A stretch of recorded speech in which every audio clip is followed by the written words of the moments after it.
Hi Pisces! Kumusta po kayong lahat? Okay, so ayan Pisces, maraming salamat po sa walang sawang pagsubaybay sa ating pong mga reading. And kung ikaw ay bago pa lang sa ating channel, mag-subscribe na po kayo. Then i-click mo na rin yung ating notification bell para lagi kang updated sa ating mga bagong upload. Sa mga interesado pala guys sa ating private reading, iiwan ko na lang din po yung link ng aking Facebook sa ating pong description box below. Ayan. Ayan. Message nyo na lang ako guys sa mga interesado po, no? Ayan, sa mga gusto mag-inquire. Tignan natin guys, ganap sa inyo this week. Pisces, Sun, Moon, Rising, and Venus sign. Ganap sa inyo this week. Okay. So, ayan Pisces, meron tayong stress. Headache, pressure, lack of sleep. So, iba sa inyo guys, wala daw kayo masyadong tulog, pwedeng madami ka kasing iniisip, marami kang problema, parang nakikita ko sa inyo guys, parang patong-patong na yung stress. Ganun eh. Nape-pressure ka sa buhay, nape-pressure ka sa career mo, nape-pressure ka sa mga problema pinagdadaanan mo ngayon. Yan ang nakikita ko dyan, Pisces. So, ang sinasabi lang dito, ito yung bottom of the deck. Siguro, baka ito na yung time na parang magbalik loob. Or kahit paano guys, lumapit ka na kay universe, no? Ayan. Ayan. Baka bigyan kanya ng good news. Okay? Merong good news na paparating sa inyo guys. Ayan, no? Pero kasi guys, alam nyo, may maraming opportunity paparating sa inyo. Pero ang pinapakita sa akin dito, parang nandun kayo sa point na parang hindi nyo agad-agad igagrab yung opportunity na to. Parang alam nyo yun, nalalampasan nyo lang or hindi ka aware na natatanggihan mo pala yung mga malalaking blessing na dumarating sa inyo. Okay, so yan, ang daming stress kung nakikita sa inyo this week. Then, expect mo na, magkakaroon ka ng mga sleepless night. Okay, dala na rin guys ng insomnia. Meron tayong loss, ayan no. So, nalulungkot yung iba sa inyo na parang may nawawala sa inyo or nawawala na yung mga bagay na mahalaga sa inyo, mahal mo sa buhay. Nakikita ko yung pressure ng mga Pisces dito. So, alam mo, grabe yung damage na nangyayari ngayon sa buhay mo. Yan ang pinapakita sa akin. Pero think positive lang, Pisces. Kasi mas na-attract mo yung negativity. Problema na yan eh. Pero kung iisipin mo lang na maging positibo, like, isipin mo kung ano yung pwedeng mong gawin para ma-overcome mo yung stress na yan. Or, at least, alam mo yun, parang, siguro, kailangan mo na guys ng mga kakampi. Kasi dog, oh.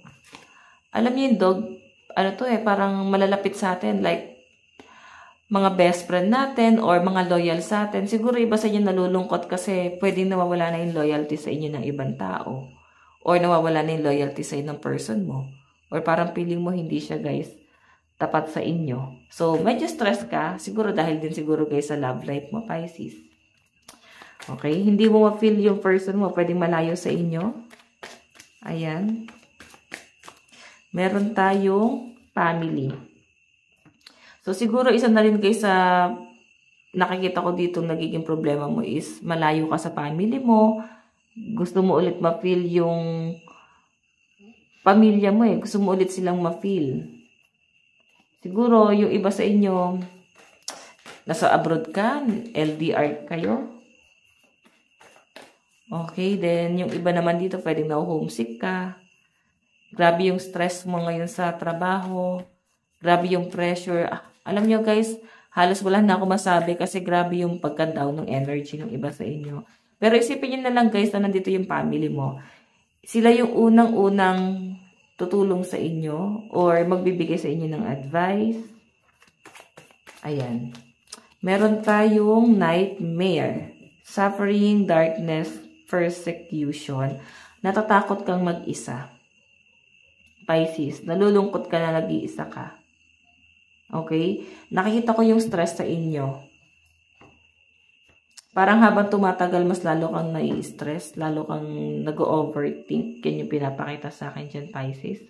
Habang tumatagal, mas lalo kang parang nade-depress. Or pwede nati-trigger nga yung depression mo at anxiety mo. So, pag inalagaan mo yan, Pisces, lalala yan. Siguro kailangan i-overcome mo yan. Yung lungkot mo na yan, okay? So, lucky number mo is 73, 13, 46, and 75. Tignan pa natin guys, additional message po para kay Pisces. Additional message po para kay Pisces. Meron tayong, yung iba sa inyo guys, gusto niya na talagang lumagay sa tahimik. Gusto niya talaga ng buong pamilya. Gusto mo nang may magsasalba sa'yo. Okay? Gusto mo na ng siguro, anto ka na sa point na gusto mo na magsama na talaga kayo ng person mo or magtulungan. Pero hindi mo siya mapifeel sa person mo yung pagtutulungan na to. Meron tayong The Magician.